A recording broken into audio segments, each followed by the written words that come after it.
Bonjour à tous et bienvenue dans le premier épisode de La Salle sur Demande. Derrière ce titre se cache un clin d'œil évident à une saga mettant en scène un sorcier peu connu, mais également notre nouvelle chronique qui va parler de cinéma. Et pourquoi une nouvelle série de chroniques cinéma, me direz-vous? Parce que c'est cool. Et qu'on fait ce qu'on veut. Nous avons choisi de commencer cette chronique par Avengers l'ère de l'Ultron, pour parler d'un sujet prépondérant du cinéma de ces dernières années, l'univers cinématographique. Au moment de décider quel film traiter en premier, nous nous sommes posé la question de savoir s'il était nécessaire de commencer par le début. Et nous avons choisi de traiter ce film en premier car il constitue une transition au sein de l'univers Marvel. Dès les premières minutes de film, un incroyable plan séquence nous plonge au cœur d'un assaut des Avengers sur une base d'Hydra. Là déjà, si vous n'avez pas vu les autres films, Avengers et Captain America, le soldat de l'hiver. vous êtes complètement paumé.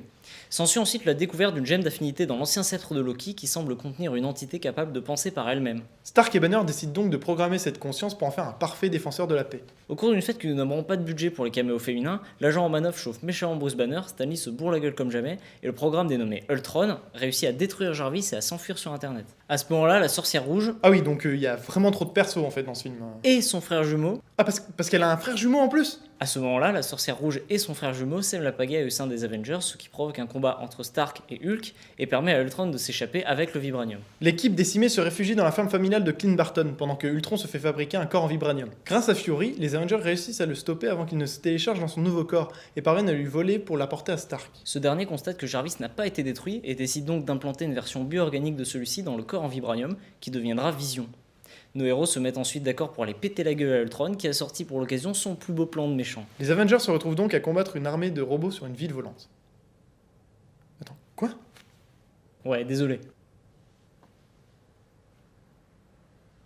Le Shield arrive pour évacuer les civils tandis que Joss Whedon... Ah ouais, donc il y a vraiment trop de persos en fait dans ce film.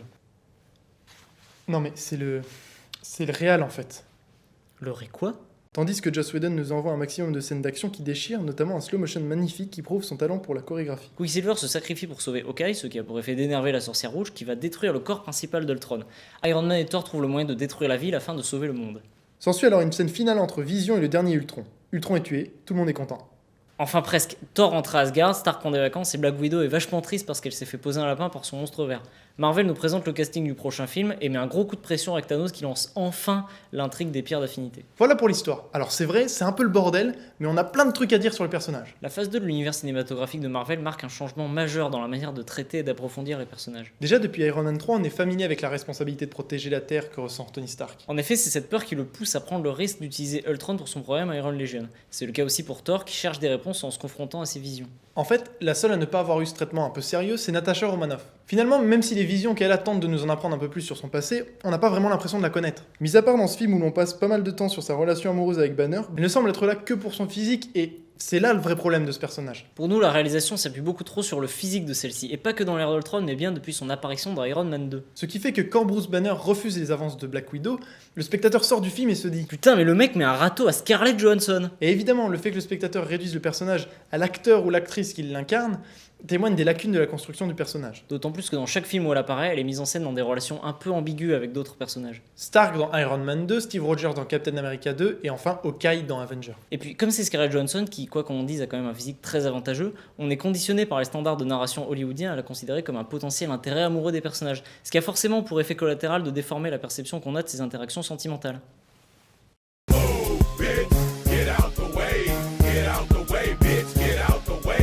Régis, tu vas où? La caméra, elle est là. Bon, en gros, elle est bonne, mais c'est pas vraiment ça le problème. C'est un peu un problème, mais c'est pas ça le problème. En fait, l'envie qu'on ressent de voir les héros finir ensemble provoque une sorte de frustration inconsciente qui, si on y réfléchit bien, n'a pas lieu d'être. Et ici, il n'y a qu'un seul personnage féminin avec autant d'importance. Ce qui fait que, comme on le disait tout à l'heure, on ne comprend pas pourquoi Banner refuse la proposition de Romanoff.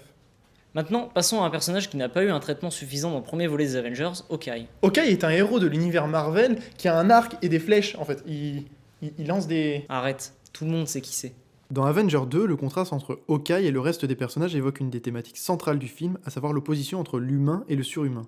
En effet, Thor est remis en question en tant que dieu tout-puissant, Steve Rogers a de plus en plus de mal à faire fonctionner son équipe, et Stark rêve de créer une entité divine sous la forme d'un programme. Et au milieu de tout ça, Clint Barton, qui est le plus humain de tous, se rend compte du rôle qu'il a et qu'il va avoir au sein de cette équipe. Comme il le dit à sa femme, tous ces demi-dieux ont besoin de lui.